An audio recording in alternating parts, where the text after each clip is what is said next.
السلام علیکم ورحمۃ اللہ وبرکاتہ۔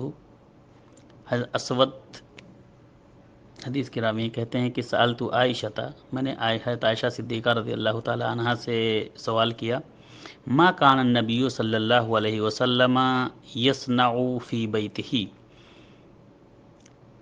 کہ رسول اللہ صلی اللہ علیہ وسلم اپنے گھر میں کیا کرتے تھے؟ قالت، تو حضرت عائشہ صدیقہ رضی اللہ تعالی عنہا نے بتلایا، کان یکون فی محنت اہلہ تعنی خدمت اہلہ فاذا حضرت الصلاۃ خرج الی الصلاۃ۔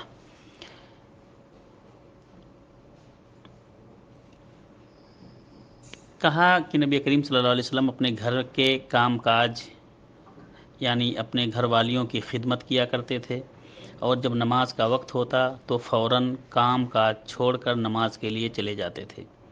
اس حدیث سے پتہ چلا کہ انسان کو اپنے گھروں میں بھی کام کرنا چاہیے، اپنے بال بچوں کی ہیلپ کرنی چاہیے، اپنی بیویوں کی ہیلپ کرنی چاہیے اگر کسی چیز کی ضرورت ہو۔ السلام علیکم ورحمۃ اللہ وبرکاتہ۔ یہ حدیث صحیح بخاری کی ہے۔